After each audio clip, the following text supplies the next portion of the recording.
The best of Money Matters. The Big Story.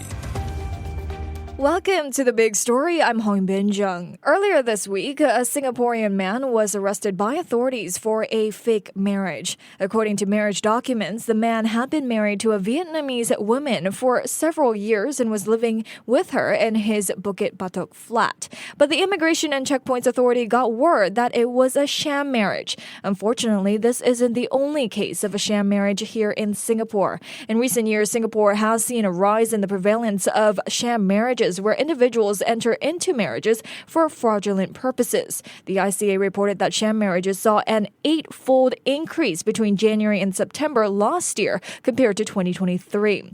Will this growing trend in sham marriages lead to social problems in the future? And what more can we do to protect the integrity of marriage as a legal institution in the country? Well, to find out more, joining us today is Joleen Wong, who is a family and divorce lawyer and partner at I.R.B. Law. Joleen, welcome to the show. Oh, thank you for having me. Thank you so much for joining us. Joleen, how would you define a sham marriage? Is this similar to a marriage of convenience? Oh, yes. So sham marriages are essentially marriages of convenience. So these are marriages entered into without the intention of establishing any sort of genuine marital relationship.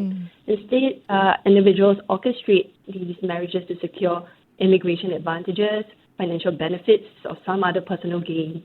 I see. Are these sham marriages similar to those in the U.S. where one acquires a green card? Yes, actually, because many of these marriages are entered into to obtain immigration benefits. So a lot of these local spouses are usually sponsors for long-term visit passes, which allows the foreign spouses to stay in Singapore for longer periods of time. All right. So how are these sham marriages arranged? Is there usually a transactional approach to the arrangements? Yes. So sham marriages often involve a foreigner paying a Singaporean some sum of money for a union to be arranged so that the foreigner can get a permit to stay or work here. But sometimes syndicates are involved as well. I think there was a fairly recent operation conducted by the ICA that resulted in the arrest of 6 female Vietnamese and 7 male Singaporeans for suspected sham marriages. So ICA did mention that the arrests were the outcome of some sort of investigation into a suspected syndicate arranging these sham marriages. So would you say all of the sham marriages, involve syndicates here? I mean, given the recent rise in reported cases and the successful operation by ICA, it is highly likely that many of these sham marriages are a result of operations by syndicates. But of course, I don't doubt that there are also sham marriages arranged independently by individuals seeking to exploit some sort of immigration loophole. I see. Well, sham marriages have increased to 32 cases between January and September last year, compared to just 4 cases during the same period in 2023. Joleen, what are the key factors driving this 8-fold increase in sham marriages, both from a societal and economic perspective? Singapore's strong economy and job market is definitely a significant pull factor for these individuals seeking to immigrate to Singapore. I mean, this creates a demand for avenues to obtain legal residency. So they are exploited by individuals engaging in sham marriages. Of course, there are also evolving societal norms and attitudes towards marriage and family.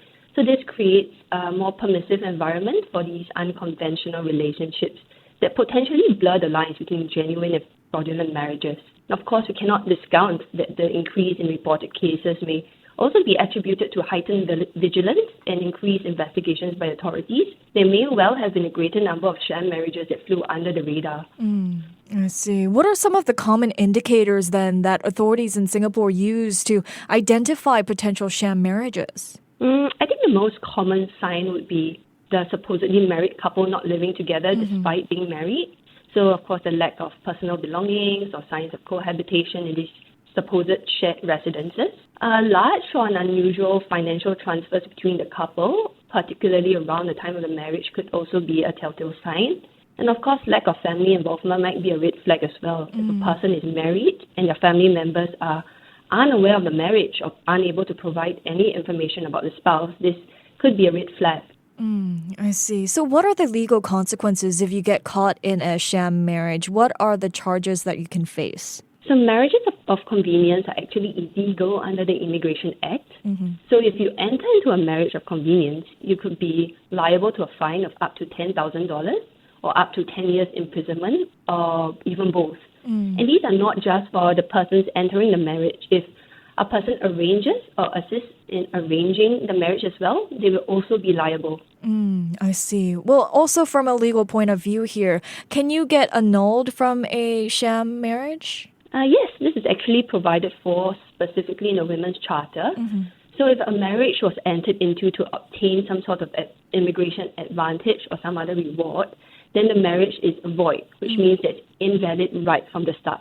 And it doesn't matter if it was under for a couple years, right? Yes, it's correct. I see. Well, Singapore authorities, they are concerned about the increase in sham marriages or marriages of convenience between Singaporean men and foreign women.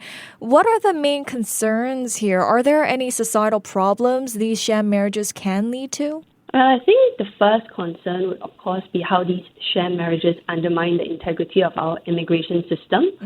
It allows these individuals to circumvent our immigration laws and gain unauthorized access to residency and work permits. And these impacts the fair distribution of opportunities for legitimate immigrants as well. And I think there's also a concern that individuals entering the country through fraudulent means may have ulterior motives or may be associated with criminal activities.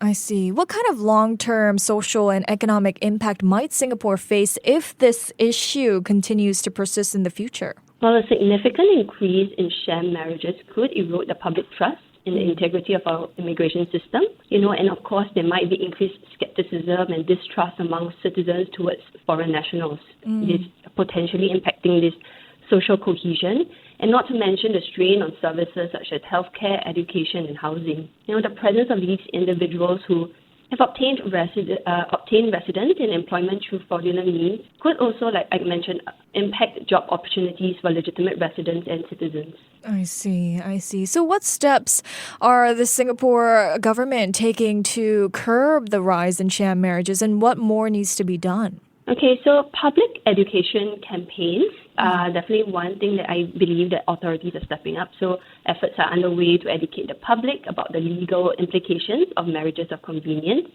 with the aim of deterring individuals from engaging in such activities by highlighting the severe consequences involved. Of course, the authorities are also encouraging public vigilance, encouraging members of the public to report suspected cases of sham marriages. I believe confidential reporting channels have also been established to facilitate the provision of such information. I see. Is there a need for stricter regulation or harsher penalties, you think, here when it comes to, marriage policies when it comes to foreign nationals? So an argument could definitely be made for stronger penalties as a deterrent for individuals considering engaging in sham marriages. This especially so with the involvement of syndicates. And of course, these harsher penalties could also discourage the exploitation of vulnerable individuals like Singaporean men or foreign women from being drawn into these fraudulent schemes.